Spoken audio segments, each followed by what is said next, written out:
Azad golden diamonds, Azad tower, Thazhepalam, Tirur. Tirur നടുവിലങ്ങാടിയിൽ കുടിവെള്ള pipe പൊട്ടി കുടിവെള്ളം പാഴാവാൻ തുടങ്ങിയിട്ട് മാസങ്ങളായി. പലതവണ പരാതി നൽകിയെങ്കിലും ഇതുവരെയും പരിഹാരമായില്ല. തിരൂർ നടുവിലങ്ങാടിയിൽ മാസങ്ങൾക്ക് മുമ്പ് പൊട്ടിയ കുടിവെള്ള പൈപ്പാണ് ഇതുവരെയും നേരെയാക്കാത്തത്. ഒരു നടപടിയും അവരുടെ ഭാഗത്ത് ഉണ്ടാവാത്തതിൽ വലിയ പ്രതിഷേധമാണ് നാട്ടുകാരിൽ നിന്ന് ഉയർന്നിട്ടുള്ളത്.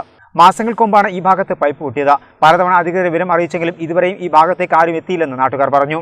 6 മാസമായിട്ട് നമ്മൾ പരാതി കൊടുത്തു. 6 മാസമായിട്ട് വെള്ളം ഇങ്ങനെ പോയിക്കൊണ്ടിരിക്കുകയാണ്. ഇപ്പോഴത്തെ ഈ വെള്ളത്തിനുള്ള ആളുകൾ കിട്ടാൻ ശനിയായി നടക്കുന്ന ടൈമായി.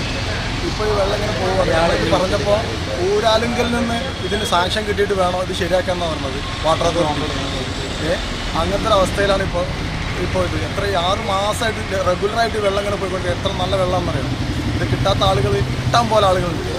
അപ്പോൾ അതിനൊരു പ്രതിഷേധമായിട്ട് നമ്മൾ നിങ്ങളെ TCനെ വിളിച്ചതാണ്. കുടിവെള്ളം തുറന്നുവിടുന്ന സമയങ്ങളിലെല്ലാം വലിയ തോതിലാണ് വെള്ളം പാഴായി പോകുന്നത്.